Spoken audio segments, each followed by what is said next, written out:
Hey guys, quickly before the video starts, be sure to give it a like. Don't forget to follow me on Twitter at twitter.com/sheriff_VD. I also live stream at twitch.tv/sheriff_VD. Links for all this are going to be in the description below, as well as other important things such as ebooks and other things for you guys. And Jesus fucking Christ, don't forget to fucking subscribe! Yo, what's going on, guys? Your boy VD here, back on the Madden 17. Today I'm going to be showing you guys the exciting little thing that I wanted to do on the Panther Bunch. This isn't the Carolina Panthers offensive playbook, and it's going to be the Gun Bunch Weekend Panther Bunch. I was actually told it's for sure in the San Diego Chargers offensive playbook, so if you guys are running that, or if you're maybe interested in running that or the Panthers book, definitely go check it out. Let's go ahead and pick Panther Bunch. This is what it looks like base, but that's not what this is about. If you guys are interested in seeing the simple setup, definitely go check it out. It's going to be in the comments below. But I want to show you guys a couple different ways that I like to run it. Now, when you run it base, usually your first read is B, then RB, then A, then you look over at X. So occasionally what I like to do is put my RB route in a curl.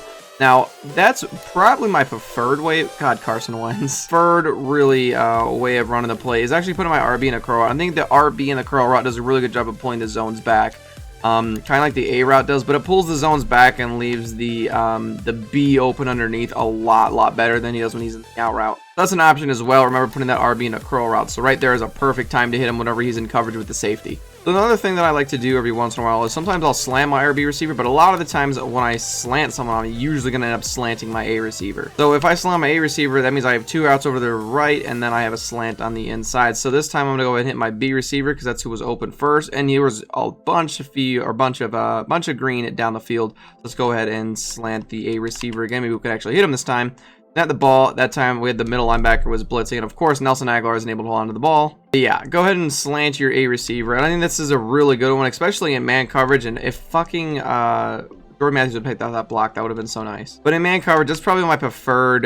This is like the best against man coverage, and it's even pretty good against zone too, as long as the receiver you have can catch the traffic. Occasionally what I'll do as well is I'll motion my RB receiver over to the left side, and I like this. I kind of like it like this, and it kind of throws people off. All it really is an in route, but he makes the cut very slow. So you can't really tell, like the way that he shuffles his feet, it's hard to tell which way he's going to break. Another thing I'll occasionally do is streak my RB receiver, and sometimes you'll be able to hit him in the seams over the top, but a lot of the times what streaking your RB receiver does is it's going to pull back the zones and leave the A receiver underneath.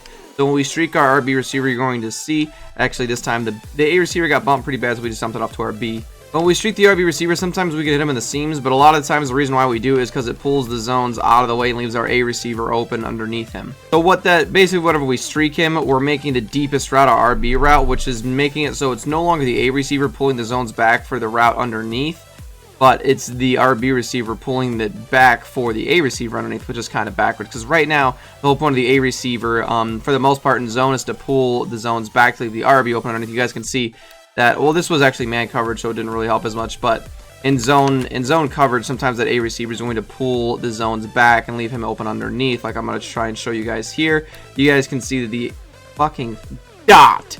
But anyways, yeah, RB, it gets open underneath whenever the A receiver gets pulled back. So this is up against, this is man coverage up against the linebacker. And really, man coverage against the linebacker is good, but if you don't have enough room like I did right there, it's not going to get open. So I'm going to go ahead and move myself down to the other hash mark. Let's go ahead and streak that RB receiver.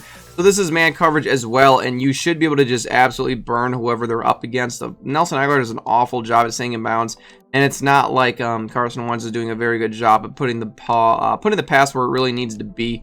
That's pretty much the best adjustments I will say that this play has. There's also a couple other things that I like to do as well, and one of them is I like to drag my B receiver every once in a while. And whenever you drag the B receiver, what's nice about that is you guys can see right there, and of course Ryan Matthews doesn't want to do it, but whenever you drag your B receiver, sometimes you can hit Ryan Matthews out of the backfield and then he'll have an extra blocker, and sometimes you hit your drag route and that leaves Ryan Matthews or your running back to be able to pick up a block. I also want to point out that if you want, you could block your running back as well, and you can motion him over to the other side. So if they're sending heat off the right side and you want to motion your guy over to the right, you could do that, and then you have extra protection to be able to do the rollout mechanic and let Carson Wentz throw the ball 5 miles over the receiver's head. If you're trying to do that rollout mechanic, you really can just motion over your wide receiver. As long as you block him first, you'll be able to motion him over, and then you have an extra blocker over on the right side. So if they're blitzing off that side, you got a better chance of getting the ball off. And of course, fucking Ryan Kerrigan instantly block shits because Lane Johnson's a piece of shit. That's pretty much all I have for you guys. Hopefully you guys did enjoy it. If you guys did, definitely give a like, comment, subscribe. Follow me on Twitter. It's going to be down in the description below.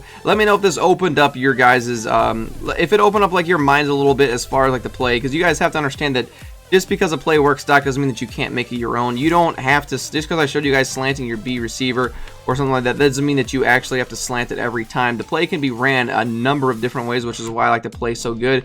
And it's not like one thing is going to stop every way that you run it, which is cool as well.